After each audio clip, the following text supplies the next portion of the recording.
SASDOவின் பிரதான செய்திகள். தலைப்புச் செய்திகள். மகர சிறைச்சாலை கலவரத்தை திட்டமிட்ட கைதிகள், அரசாங்கத்துக்கு காத்திருந்த அதிர்ச்சி. தமிழர் பகுதியில் பெண் போலீஸ் அதிகாரி செய்த செயல், அதிரடி காட்டிய அதிகாரிகள். மனைவியை கொன்று வீடியோ எடுத்து மாமனார் மாமியாருக்கு அனுப்பிய கணவர். ட்ரம்பின் பொய்யை அம்பலப்படுத்திய ஈரான். தொடர்பன விரிவான செய்திகள். நேற்று மகர சிறையில் நடந்த மோதலால் சிறைக்கு ஏற்பட்ட சேதத்தின் மதிப்பு ரூபாய் 15 கோடிக்கும் அதிகமாக இருப்பதாக தெரிவிக்கப்படுகிறது. இச்சம்பவத்துக்கான காரணங்களை கண்டறிய தொடங்கப்பட்டுள்ள விசாரணையின் போது இத்தகவல் மதிப்பிடப்பட்டுள்ளது. சிறை கைதிகள் சிறையில் உள்ள பல பொருட்களை சேதப்படுத்தியுள்ளதாக சிறைச்சாலை திணைக்களம் தெரிவித்துள்ளது. மகர சிறைச்சாலைக்குள் பல கட்டிடங்களில் ஓடுகள் உடைக்கப்பட்டு கூரைகள் கடுமையாக சேதமடைக்கப்பட்டுள்ளதாகவும், சிறை மறுவாழ்வு திட்டங்களில் தையலுக்கு பயன்படுத்தப்படும் பல உபகரணங்கள் சிறை கைதிகள் அளித்துள்ளதாகவும் தெரிய வந்துள்ளது. நேற்று நள்ளிரவு வரை சிறை வளாகத்துக்கு வெளியே இருந்து கைதிகள் கற்களை வீசி வந்தார்கள். கல் தாக்குதல்களால் சிறையை சுற்றியுள்ள பல வீடுகளும் சேதமடைந்துள்ளது. சாத்தான், அசார், பெட்டா மற்றும் ஒரு கைதியால் இந்த கலவரம் திட்டமிடப்பட்டது என்று போலீசார் நடத்திய ஆரம்பகட்ட விசாரணைகளில் தெரிய வந்துள்ளது. கலவரத்தின் போது ஒழுங்கீனமாக நடந்து கொண்ட கைதிகளை இன்று பிற்பகல் அடையாளம் கண்டு அவர்களில் 104 பேரை பூஷா உட்பட 7 பிற சிறைகளுக்கு மாற்ற நடவடிக்கை எடுக்கப்பட்டுள்ளது.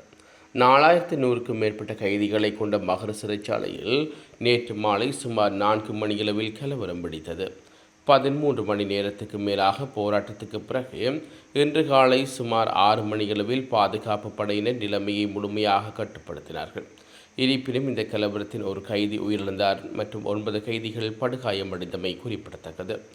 உயிரிழந்தவர் வத்தலை ஹொரனாவைச் சேர்ந்த 33 வயதுடைய நபர் ஆவார். அவர் மோட்டார் சைக்கிள் திருடியமை மற்றும் 20 கிராம் ஐஸ் போதைப் பொருளை வைத்திருந்தமை ஆகிய குற்றச்சாட்டுகளின் பேரில் காவலில் வைக்கப்பட்டிருந்ததாக கூறப்படுகிறது.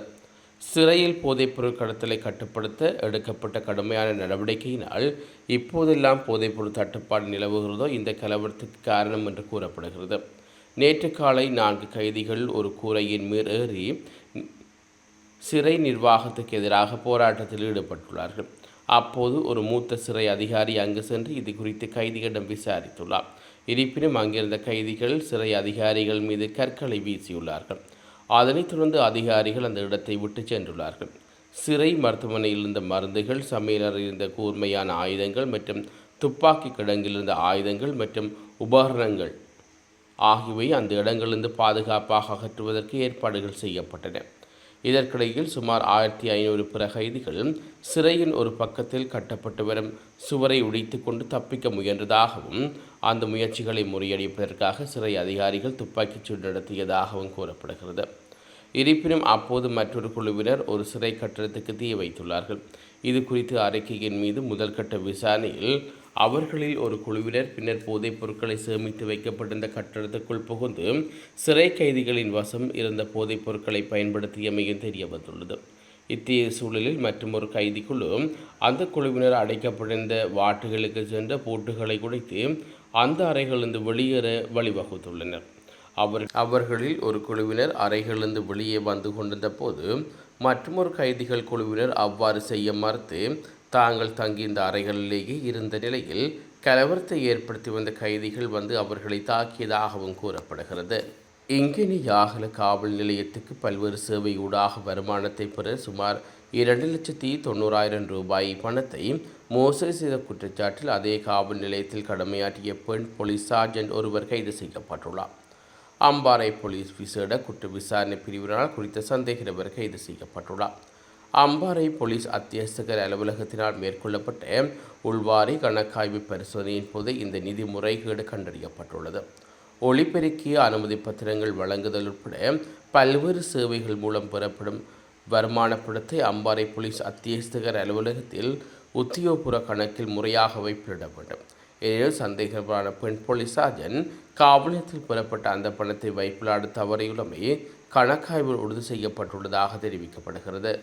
கர்நாடக மாநிலம் கஷான் மாவட்டம் பேலூர் தாகாவிற்கு உட்பட கேசக்கேடு கிராமத்தைச் சேர்ந்த 2 பிள்ளைகளின் தந்தையொருவர் மனைவியை கொன்று கணவர் தற்கொலை செய்து வீடியோ எடுத்து மாமனார் மாமியாருக்கு அனுப்பிய சம்பவம் பரபரப்பை கிளப்பியுள்ளது. கடந்த சில நாட்களாக மனைவியின் நடத்தையில் கணவனுக்கு சந்தேகம் ஏற்பட்டது.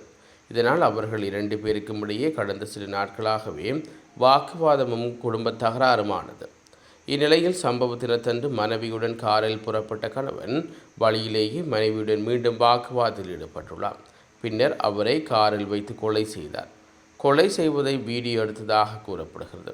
கேசக்கோடு கிராமத்துக்கு சென்ற ரகு தன் மாமனார் மாமியார் மற்றும் உறவினர்களுக்கு செல்போனில் வீடியோ அழைப்பு மூலம் தொடர்பு கொண்டு மனைவியை கொன்று விட்டதாக தெரிவித்துள்ளார். மேலும் கொலை வீடியோவையும் அவர்களுக்கு அனுப்பியுள்ளார். தானும் தற்கொலை செய்து கொள்ளப் போவதாக கூறிவிட்டு இணைப்பு தொடர்பை துண்டித்துள்ளார். இதனால் அதிர்ச்சியடைந்த அவர்கள் ரகுவை தொடர்பு கொள்ள முயற்சித்தார்கள். ஆனால் அவர் அழைப்பை எடுத்து பேசவில்லை. இதையடுத்து கேசக்கோடு கிராமத்தின் எல்லையில் சாலையோர் ரத்தத்தில் இருந்த மரத்தில் தூக்கு போட்டு தற்கொலை செய்து கொண்டார். போலீசார் உடலை கைப்பற்றி பிரேத பரிசோதனைகளுக்கு அனுப்பி வைத்தார். இச்சம்பவம் குறித்து வழக்கு பதிவு செய்த போலீசார் தீவிர விசாரணைகளை நடத்தி வருகின்றனர். இதற்கிடையே தற்கொலை செய்து கொள்வதற்கு முன்பு வீடியோ அழைப்பில் பேசியது தற்போது சமூக வலைதளங்களில் வைரலாகி வருகிறது. இச்சம்பவம் அப்பகுதியில் பெரும் சோகத்தை அதிர்ச்சியை ஏற்படுத்தியுள்ளமை குறிப்பிடத்தக்கது. புதிய தாக்குதல்களை தவிர்க்குமாறும் அமெரிக்காவை ஈரான் கேட்டுக்கொண்டதாக அமெரிக்க ஜனாதிபதி டொனால்ட் ட்ரம்ப் கூறியுள்ள கூற்றை ஈரான் திட்டவட்டமாக மறுத்துள்ளது. ஈரான் மீதான தாக்குதல்களுக்கு அமெரிக்கா தயாராக உள்ளதாகவும் புதிய தாக்குதல்களை தவிர்க்குமாறு ஈரானும் புற மத்திய கிழக்கு நாடுகளும் தன்னிடம் கேட்டுக்கொண்டதாகவும் ட்ரம்ப் தெரிவித்துள்ளார். ஈரானுடன் எட்டப்பட்ட உடன்பாட்டின் அடிப்படையில் இந்த முடிவு எடுக்கப்பட்டதாகவும் அவர் குறிப்பிட்டுள்ளார். அத்தோடு ஹார்முஸ் நீரிணையை உடனடியாக முழுமையாக திறந்து அணுசக்தி தொடர்பான அச்சுறுத்தல்களுக்கு முற்றுப்புள்ளி வைக்கும் நோக்கில் இந்த முடிவு எடுக்கப்பட்டதாக ட்ரூத் சோசியல் சமூக ஊடக பதிவில் அவர் மேலும் தெரிவித்துள்ளார். இந்நிலையில் ட்ரம்பின் இந்த கூற்றை மறுத்துள்ள ஈரான், அமெரிக்கா தனது தாக்குதல்களை தொடரும் வரை ஹார்முஸ் நீரிணை மூடப்பட்டு இருக்கும் என்றும் ட்ரம்ப் கூறியது மற்றும் ஒரு பொய்யை தவிர வேறொன்றும் இல்லை என்று தெரிவித்துள்ளார். அதன்படி ஈரானிய ஆயுதப்படைகள் உயர் எச்சரிக்கை நிலையில் உள்ளதாகவும் எந்த ஒரு தாக்குதல் சூழலையும் எதிர்கொள்ள தயாராக இருக்கிறது என்றும் தெரிவிக்கப்பட்டுள்ளது. போர் தொடங்கியதிலிருந்து ஹார்முஸ் நீரிணை மூடப்பட்டுள்ள நிலையில் தற்போதைய சூழலில் வணிக கப்பல்கள் இதன் வழியே கடந்து செல்வதற்கு ஈரானின் அனுமதி பெற்று போக்குவரத்து கட்டணத்தையும் செலுத்த வேண்டிய நிலை காணப்படுகின்றமை குறிப்பிடத்தக்கது.